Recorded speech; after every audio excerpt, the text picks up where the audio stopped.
에스겔 1장 15절에서 21절까지 말씀입니다.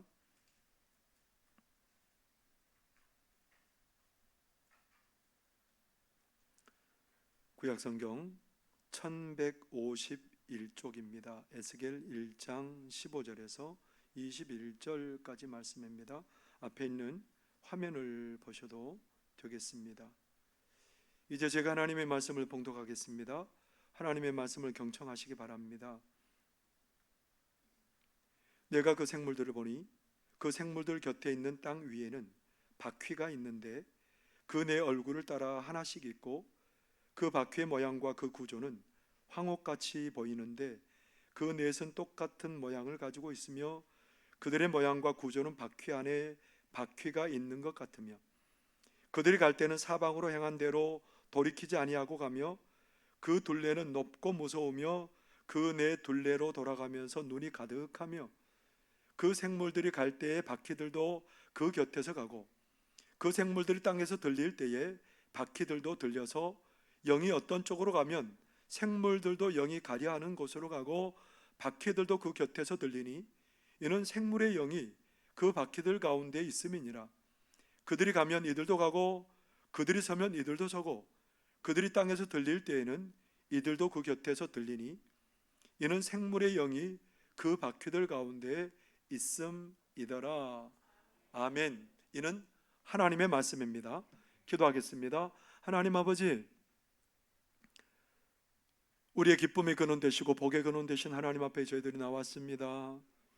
이 시간 하늘문을 활짝 열으시고 하나님의 복과 은혜로 우리 성도들의 심령마다 가정마다 가득하게 채워 주옵소서. 하나님, 오늘도 치료의 은혜가 있기를 원합니다. 회복의 은혜가 있기를 원합니다. 여호와랑 많은 자들에게마다 하나님 샘을 허락하여 주셔서 독수리가 날개치며 올라간 같은 샘을 얻게 하여 주시고 걸어가도 달려가도 곤비치 않고 피곤치 않는 그런 복된 은혜가 우리들 가운데 있게 하여 주옵소서.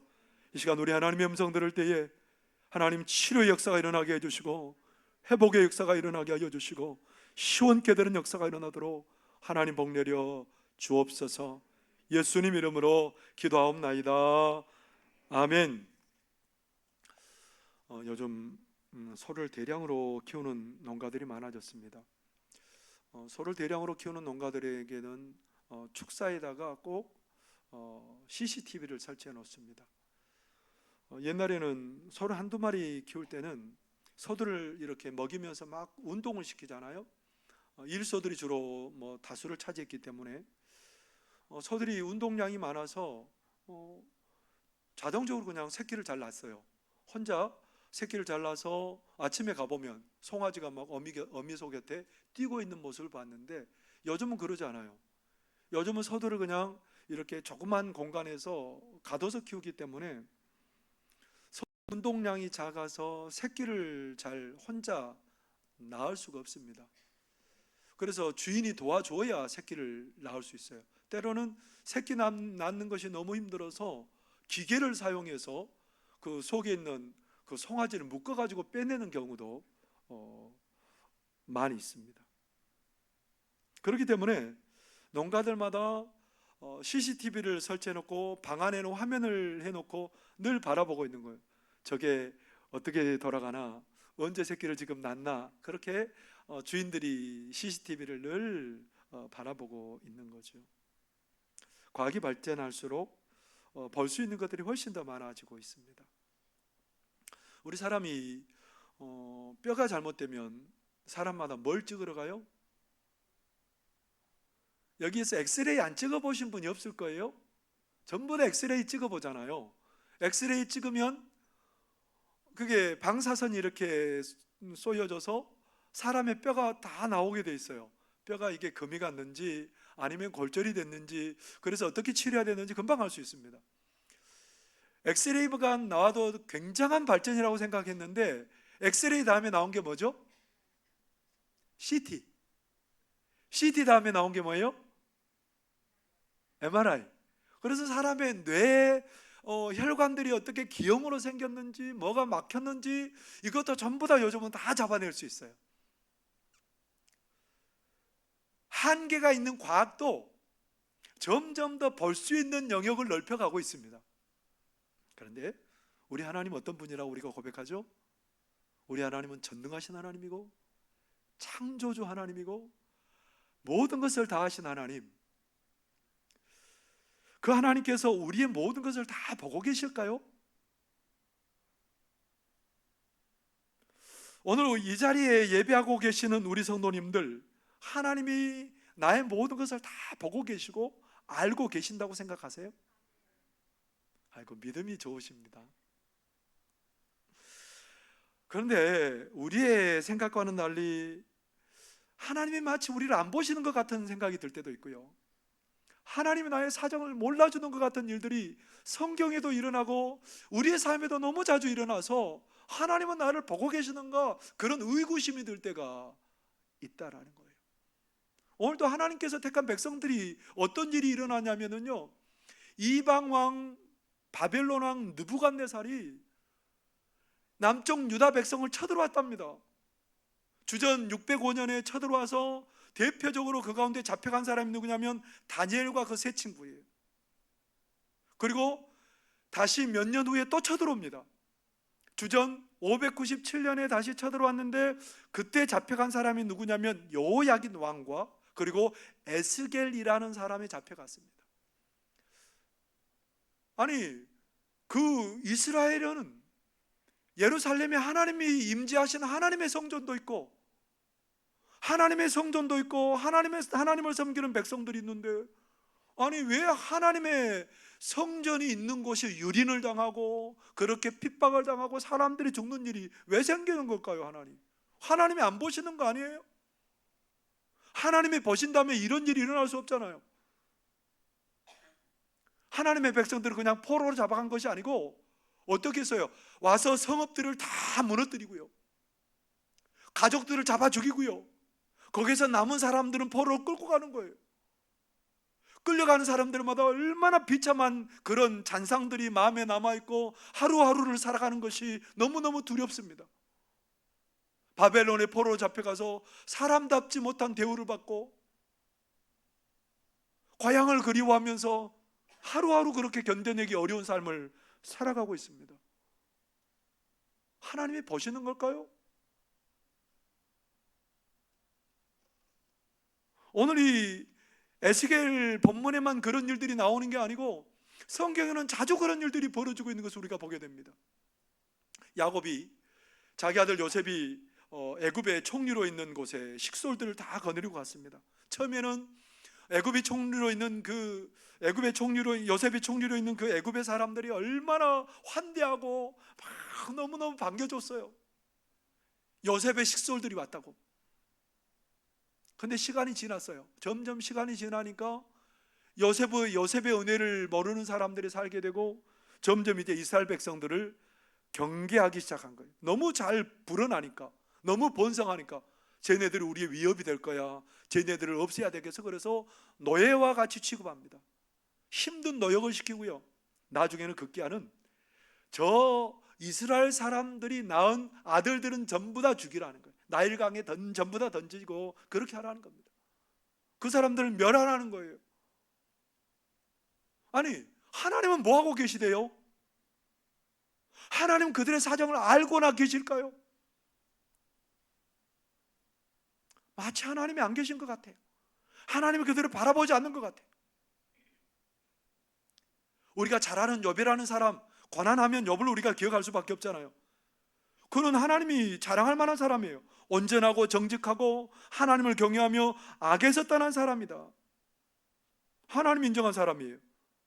얼마나 철저한 사람인지 자기 자녀들이 잔치하고 혹시나 범죄했을까 봐 짐승을 잡아서 하나님께 번제로 드리면서 그들을 정결케 할 만큼 하나님 앞에 참 바르게 살려고 노력했던 사람이에요. 그런데 갑자기요, 도적들이 와가지고 그 많은 재물을 가져가기도 하고 종들을 잡아가기도 하고요, 심지어는 하늘에서 불이 내려서 가축들을 전부 다 불살라버리기도 하고 종들을 불살라버리기도 했습니다. 뭐 이 정도 되면 괜찮잖아요. 근데 머리끝부터 발끝까지 온 종기가 나가지고 앉을 수도 없고 일어설 수도 없고 그냥 그렇게 고통 가운데 지냅니다. 뿐만 아니라 자기 10아들 딸이 함께 잔치를 하고 있는데 지붕이 무너져서 10명의 자녀들이 한꺼번에 다 죽어버렸습니다. 아니, 하나님의 자랑할 만큼 믿음의 사람인데 옆에 친구들이 와서는 그 광경을 보고는 할 말을 잃어버린 거예요. 일주일 동안은 할 말을 잃어버리고 그냥 침묵하면서 그 광경을 그냥 지켜보고만 있었답니다. 하나님은 도대체 뭘 하고 계시는 걸까요? 하나님이 그들의 사정을 지금 보고 계시는 걸까요? 알고 계시는 걸까요? 성경에도 그런 일들이 일어나지만 우리의 삶에도 하나님이 마치 아무것도 보시지 않는 것 같은 일들이 일어나는 경우가 있다는 겁니다. 올해 20대 된 한 청년이 있습니다. 이 청년은 초등학교 다닐 때부터 독거노인들을 섬기고 그런 봉사활동에 남을 섬기고 도와주는 일에 참 많은 목적을 가지고 살아갔던 청년이에요. 초등학교 때부터 그런 봉사하는 일을 했습니다. 중학교 때는 정교학생회장을 지낼 만큼 굉장히 지도력이 있어요. 고등학교 들어가서도 전교 부학생회장을 지낼 만큼 지도력도 있고 사교성도 있고 굉장히 똑똑한 아이입니다. 그리고 축구를 좋아할 만큼 건강한 아이였어요. 그런데 2017년 이 아이가 혈액암을 앓게 되었습니다. 빈혈 증세가 있어서 병원에 가봤더니 혈액암 초기라는 거예요. 2번의 수술을 거치고 누나의 그 골수를 기증받아서 그 이식 수술하고 이제 많이 나은 듯 보였습니다. 회복한 듯 보였습니다.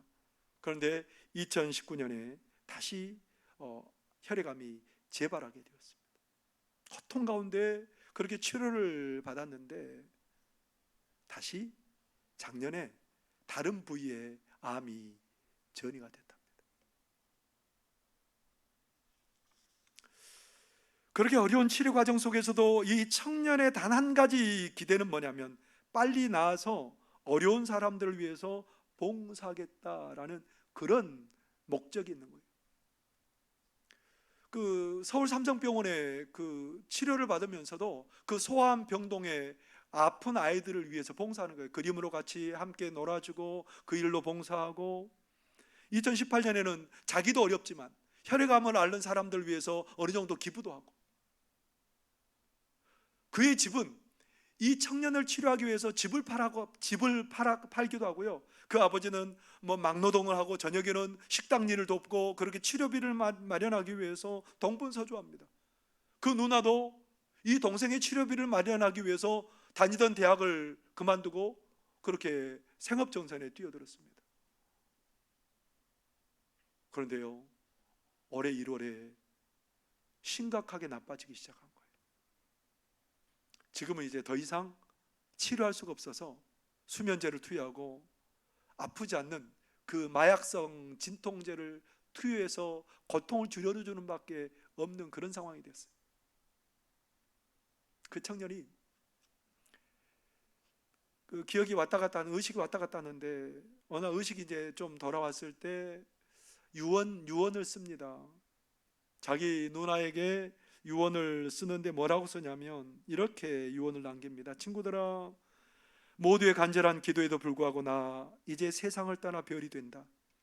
세상을 떠나면 나는 더 이상 아프지 않겠지만 나를 사랑하는 사람들이 아플 것 같아 걱정이다.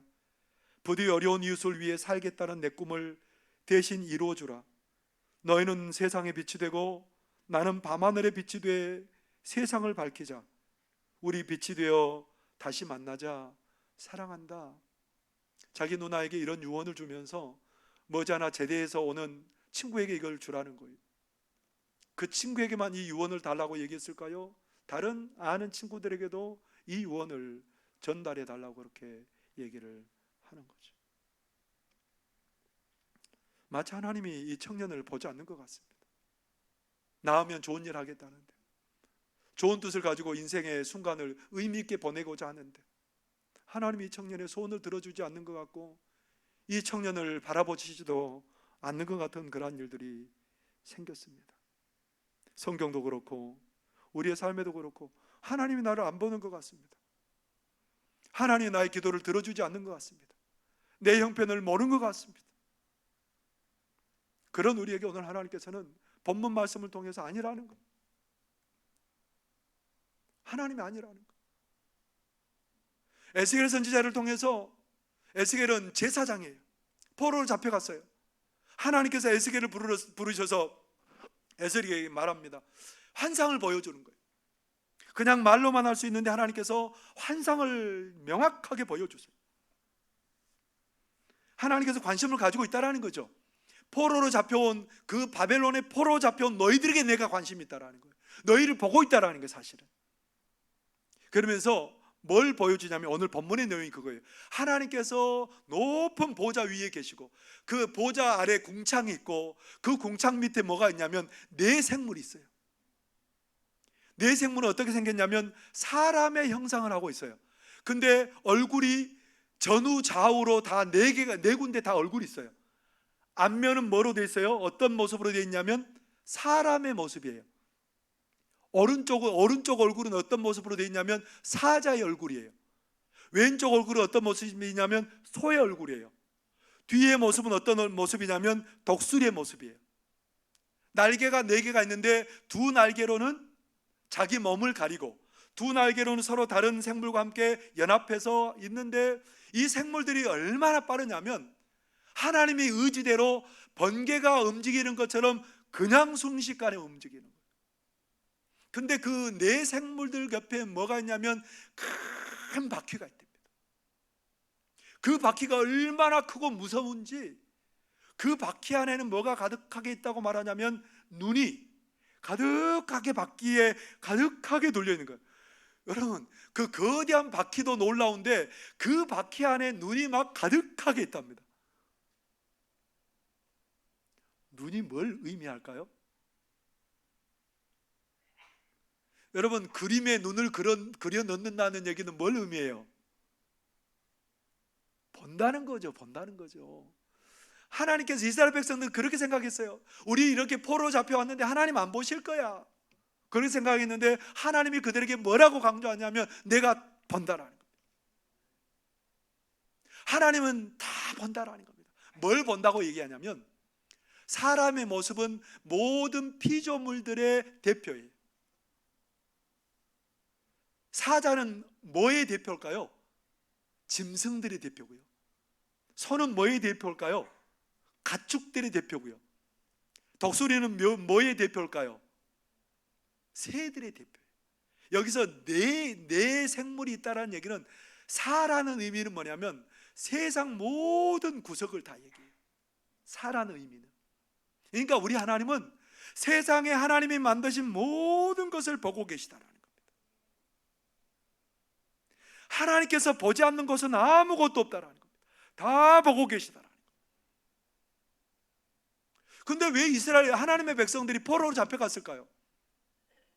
하나님이 보셨기 때문에 잡혀간 거예요. 에스겔을 나중에 예루살렘의 성전의 모습을 보여줬는데 예루살렘의 성전에서 숨어서 우상을 숭배하는 그 장로들의 모습을 보여줘요. 에스겔서 8장 9절 10절에 이렇게 기록하고 있습니다. 또 내게 이르시되 들어가서 그들이 거기에서 행하는 가증하고 악한 일을 보라 하시기로 내가 들어가 보니 각양 곤충과 가증한 짐승과 이스라엘 족속의 모든 우상을 그 사방벽에 그렸고, 하나님을 섬겨야 되는 그 벽에다가 뭘 그려놨다고요? 우상의 모양들을 거기다 그려놓고 70명의 장로들이 그 앞에 우상 앞에 서서 우상을 숭배하고 있더라는 겁니다. 에스겔 8장 12절에는 그 장로들이 뭐라고 말하냐면 또 내게 이르시되 인자야 이스라엘 족속의 장로들이 각각 그 우상에 방한 어두운 가운데에서 행하는 것을 내가 보았느냐. 그들이 이르기를 여호와께서 우리를 보지 아니하시며 여호와께서 이 땅을 버리셨다 하였느니라. 하나님이 안 본대요. 안 본다고 생각하고 우상을 숭배하고 하나님이 뭐 가증스럽게 여기는 그런 일들 행하는 거예요. 이스라엘 백성들이 왜 망한 거예요? 왜 포로로 잡혀온 거예요? 하나님을 안 본다고 생각하고 범죄의 길로 살았기 때문에 그들이 보시는 하나님 때문에 포로로 잡혀간 거예요. 하나님이 안 보셨으면 안 잡혀가죠. 근데 하나님께서는 그들의 모든 악행들을 보시고 심판하시더라는 겁니다. 사랑하는 성도 여러분, 우리 하나님은 다 보신다라는 거예요. 우리 하나님의 눈은 온 땅을 두루 감찰하사 전심으로 자기를 향하는 자를 아신다는 겁니다. 다 보신대요, 하나님이. 우리가 순간순간 무엇을 생각하고 있는지, 우리가 무슨 마음을 품고 있는지 하나님 다 아신답니다. 과학이 발달할수록 우리 몸에 보이지 않는 것까지 다 보여줘요. 그런데 뭘 할 수 없냐면 우리의 생각은 읽을 수가 없어요. 과학이 아무리 발달해도 사람의 마음은 꿰뚫어 읽을 수가 없어요. 그래서 우리 속담에 그런 얘기 있죠. 열길 물속은 알아도 한길, 물속이 아무리 깊어도 다 알지만 이 작은 우리 사람의 마음은 모른다라는 거예요. 근데 누구는 아실까요? 하나님은 우리의 심령의 깊은 곳까지 꿰뚫어 보시고 우리의 삶에, 우리의 심령뿐만 아니라 우리의 삶의 모든 것을 다 보고 계신다라는 겁니다. 내 눈물을 보고 계시고요, 내 아픔을 보고 계시고요, 내 찢어지는 가슴을 보고 계시고요, 다 보고 계신답니다. 내 연약함을 보고 계신답니다. 그런 하나님 앞에 우리가 어떻게 살아가야 될까요? 이스라엘의 초대왕 사울이 마치 하나님, 처음에는 겸손했어요. 하나님 보시는 것처럼 그렇게 겸손하게 살았어요. 근데 나중에는 교만해져서 하나님이 보지 않는 것처럼 거짓 부리고 자기 마음대로 살았어요. 하나님이 다 보고 계시는데, 알고 계시는데, 하나님의 사무엘을 통해서 그렇게 말합니다. 내가 사울을 버렸다. 이새의 아들들 중에 한 사람을 택해서 왕을 세워라. 이새가 7명의 왕이 될 만한 아들들을 7명, 누군지 모르니까 7명을 데리고 사물 앞에 왔습니다. 장남을 데리고 딱 나오는데 장남이 얼마나 멋있게 생겼는지요. 야, 장남이고 저 정도 생겼고 저 정도면 왕이 될 만한 자격이겠다 생각하고, 하나님, 저 아이에게 제가 기름 붓겠습니다. 그러니까 하나님이 아니래요. 하나님이 사무엘에게 뭐라고 말씀하시냐면 사무엘상 16장 7절에 보면 이렇게 말합니다. 여호와께서 사무엘에게 이르시되 그의 용모와 키를 보지 말라. 내가 이미 그를 버렸노라. 내가 보는 것은 사람과 같지 아니하니 사람은 외모를 보거니와 나 여호와는 중심을. 사람은 겉모습만 보고 판단한대요. 그런데 우리 하나님은 뭘 보신다고요? 우리의 마음이 어떠한지 보신다. 7명이 다 지나가는데 아니래요. 이세에게 물어보는 겁니다. 다른 아들 없습니까? 저희 집에 왕 될 자격조차 없는 그런 아이가 있는데 그 아이는 지금 들에서 양치고 있습니다. 데려와서 딱 보는데 기름 부어라. 내 마음에 합한 자다. 형제들은 별거 아니라고 생각했어요. 근데 우리 하나님 그 아이의 마음을 보신 거예요. 들에서 양을 칠 때도요, 맹수가 와가지고 양을 잡아가면, 양새끼 하나 잡아가면 그냥 그만이잖아요, 그걸로. 근데 그 맹수를 뒤따라가서 하나님의 이름 의지하고 그 맹수를 죽이고 양새끼를 되찾아올 만큼 누구만 의지했던 사람이에요? 하나님 의지했던 사람. 누가 그것을 보고 계세요? 하나님이 보고 계세요. 나중에 골리앗 앞에 섰을 때도 다윗은 하나님을 바라봅니다. 그 하나님을 바라보는 다윗을 하나님께서는 그를 복되게 하시고 높여 주셨습니다.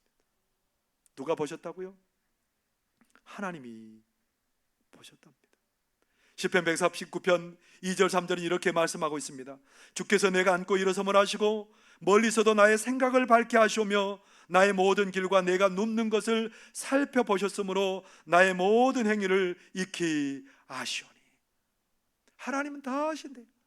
내가 앉고 눕는 자리까지 아시고, 내가 무슨 생각을 하고 있는지 아시고, 내 혀의 말이 무엇인지 아시고 다 보신다는 겁니다. 다 보신대요. 다 알고 계신대요. 우리의 눈물도 보신대요. 우리 아픈 마음도 알고 계신데,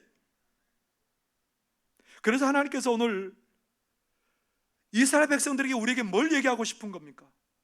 하나님 다 보신단다. 그러니까 그 하나님이, 그 하나님께 향하는 자에게 하나님께서 속히 역사하신단다, 그런 얘기를 하고 싶은 거예요. 내 생물들이 지체 없이 움직이는 것처럼 하나님께 나고, 하나님께서 나를 보심을 고백하고 하나님께 순종하고 하나님께 마음을 두는 그를 위해서 하나님 역사하신답니다. 그래서 에스겔 37장에 어떤 모습을 보여주냐면, 뼈가 가득한, 마른 뼈가 가득한 골짜기를 환상 중에 보여주세요. 인자야, 살겠냐? 하나님이 아십니다. 생기를 대언해서 명해라. 그랬더니 생기가 들어가고 나중에 이 뼈 저 뼈가 다 맞고 나중에 그 뼈들이 살아서 큰 군대가 되었습니다. 하나님께 마음을 두고 하나님의 보심을 고백하고 인정하는 자들마다 마른 뼈가 살아나는 그러한 은혜를 경험하게 된다라는 겁니다. 죽어버린 바다, 이스라엘의 사해가 있죠. 그 사해되는 지형이 낮아서 물이 다 들어가지만 나중에 물이 증발해서 죽음의 바다가 되어버렸습니다. 아무것도 못 삽니다. 그 사해에 하나님의 성전에서 물이 콸콸콸 쏟아져서 들어가요. 어떤 일이 벌어졌을까요? 그 죽어버린 사해에 생물들이 번성하게 되고 어부들이 생겨나게 되고, 하나님의 보심을 고백하고 하나님께 마음을 두는 자들마다 급한 회복을 하나님이 이루어 주신다는 겁니다. 하나님이 이루어 주신대. 하나님이 행해 주신대. 하나님 우리 봐주신대. 히스기야가 중병이 들었습니다. 중병이 들었는데 하나님이 좀 위로해 주면 얼마나 좋아요. 선지자 이사야를 보내가지고 하는 말이 뭐냐면, 이사야가 그렇게 히스기야 왕에게 얘기하는 거예요. 이 병 때문에 임금님은 이제 얼마 못 살고 죽습니다. 잘 해결하세요. 무슨 말이에요? 이제 정리하라는 거예요. 나라 정리하라는 겁니다. 어이없잖아요. 믿음으로 살았는데. 그때 히스기야가 뭐 했을까요? 얼굴을 벽으로 향하여 들고 하나님 앞에 통곡하며 기도합니다. 하나님, 나를 보시는 하나님 앞에 통곡하며 기도합니다. 나를 아시는 하나님 앞에 통곡하며 기도합니다. 어떻게 됐을까요? 이사야 38장 5절에 보면 이사야 선지자를 통해서 하나님께서 말씀하십니다. 너는 가서 히스기야에게 이르기를, 내 조상 다윗의 하나님 여호와께서 이같이 말씀하시기를, 내가 네 기도를 들었고 내 눈물을 보았노라. 내가 내 수완에 15년을 더하고. 하나님이 보셨대. 전심으로 하나님을 향하는 그 심령을 보시고 그 눈물을 보시고 하나님이 살려주셨답니다. 15년이나 생명을 연장시켜 주셨답니다. 욥은 어떻게 됐을까요? 하나님이 안 보셔서 그렇게 된 것 같았는데 욥이 어떻게 됐을까요? 몸만 병 나으면 되죠. 이제 거의 노년에 그런 일을 당했으니까 이제 인생은 끝이에요. 더 이상 소망이 없는 거예요. 젊어서 그런 일 당했으면 소망이라도 있죠. 노년에 그런 일 당했으니 소망이 없는 거예요. 병이라도 낫고 그냥 그렇게 살다가 죽으면 되는 거예요. 그런데 하나님께서 어떻게 만들어 버리셔요? 병 낫는 것까지가 아니고 그 재산이 그의 가장 전성기 때보다 갑절 많아지게 하시고, 다시 10자녀들을 허락하셨는데 그 3딸들은 세상의 어떤 딸들보다 더 아름다웠다라고 성경은 기록하고 있습니다. 누가 보고 계셨어요? 누가 갚아주셨어요? 어려움 중에도 믿음으로 하나님 바라보는 그 욥에게 하나님께서 모든 것을 갑절로 갚아주신 그런 복과 은혜를 경험한 줄 믿습니다. 하나님은 안 보시는 게 아니에요. 하나님은 다 보고 계세요. 인내하는 것도 보고 계시고요, 눈물 흘리는 것도 보고 계시고요, 급속하게 하나님께서는 응답하시는 하나님인 것을 여러분들 믿으시기를 바랍니다. 국민의 대부분이 무슬림인 이슬람교인들이죠. 무슬림인 인도네시아에서 이용규 선교사님이 거기서 선교 사역을 하게 되었습니다. 거기가 전부 다 무슬림이다 보니까 어떤 계획을 했냐면, 그곳에 그 학교를 세워서, 기독교 학교를 세워서 그 지역을 그렇게 복음으로 섬길 그런 계획들을 하고 진행하고 있었습니다. 그 사역에 장로님이 함께 하는데, 그 장로님은 재정을 맡아서 하는 장로님인데 아무리 계산기를 두들겨도 답이 안 나오는 거예요. 운영하고, 학교를 운영하고 건물을 짓고, 아무리 지금 들어오는 돈을 따지면 이거는 뭐 안 돼요. 밑 빠진 독에 물 붓기예요. 그래서 그 장로님이 그 선교사님에게 재정 보고로 올 때마다 얼굴이 어두워요. 아무리 하나님 일이지만 무모하게 생각되는 거예요. 저게 가능할까? 안 될 것 같은데. 근데 어라? 나중에 건물 하나 지어지는데요, 그 건물 지어질 경비뿐만 아니라 운영비까지 다 나오는 거예요. 이 장로님의 얼굴이 확 바뀌어가지고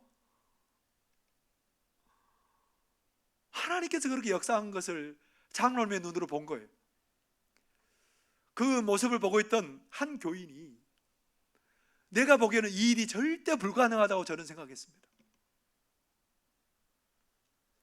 선교사님, 솔직히 선교사님 추진하는 이 사역이 안 될 거라고 저는 생각했습니다. 그래서 참여도 않고 멀뚱멀뚱 멀리서 지켜만 봤습니다. 그런데 실제로 학교 건물이 지어지고 이렇게 운영되는 것을 보면서 저는 많이 놀랐습니다. 하나님께서 정말로 이 사역을 통해 일하고 계심을 내가 봅니다. 그러면서 헌금을 드렸답니다. 누구 얘기냐면 하버드 대학에서 박사학위를 받은 이용규 선교사님의 얘기입니다. 하버드에서 박사학위를 했으면 수재 중에 수재죠. 정말 그 앞길이 열린 고속도로처럼 탄탄한 사람이죠. 그런데 몽골로 선교사를 가라니까 두 말 없이 가는 거예요. 네, 하나님, 가겠습니다. 얼마나 복되게 선교 사역을 감당했는데 하나님께서 또 인도네시아, 그러니까 인도네시아 두 말 없이 옮깁니다. 그가 어떤 목적을 가지고 살았기 때문에 이런 삶을 살 수 있을까요? 그는 천국 노마드의 삶을 지향하고 있답니다. 노마드는 뭐냐면 유목민이라. 유목민은 언제든지 지체 없이 가축을 따라서 그냥 옮겨가는 거예요. 거기에 머무른 게 아니고 가러 가면 가는 거예요. 이용규 선교사님은 하나님이 가라면 가는 거고 멈추러 가면 멈추는 거예요. 철저히 하나님만 의지하는 거예요. 철저히 하나님만 신뢰하는 거예요. 하나님이 이 모습을 보았다는 겁니다. 그래서 그에게 행하는 모든 일들마다 복을 주시고 하나님께서 함께 하시고 이루게 하시는 그런 은혜를 보게 하셨던 것이지요. 사랑하는 성도 여러분, 하나님은 다 보고 계십니다. 세밀하게 보고 계십니다. 하나님은 철저히 하나님을 신뢰하고 의지하는 그 사람을 하나님 외면하지 않습니다. 하나님의 복으로 부어주십니다. 하나님의 은혜로 승리하게 하실 줄 믿습니다. 하나님은 우리의 세밀한 것까지 다 보고 계시고 우리의 기도도 알고 계시고 우리의 형편도 아시고 응답하실 줄 믿습니다. 하나님은 보고 계십니다. 하나님은 나를 알고 계십니다. 그 하나님께 내 마음을 다 내어놓고 하나님께 집중하고 살아가는 그런 저와 여러분의 삶이 되시기를 바랍니다. 기도하겠습니다. 사랑하시는 하나님 아버지, 다 아십니다. 하나님은 다 보십니다. 하나님은 전심으로 하나님을 향하는 자에게 능력을 베푸시고 도우시고 복되게 하실 줄 믿습니다. 우리의 마음이 하나님을 향하게 하여 주옵소서. 하나님의 목전에서 살게 하여 주옵소서. 그래서 우리 하나님, 우리에게 부으시는 복을 다 누리며 그 복과 위로와 은혜와 사랑의 통로 되어 살아가는 우리 모두 되도록 도와주옵소서. 예수님 이름으로 기도하옵나이다. 아멘.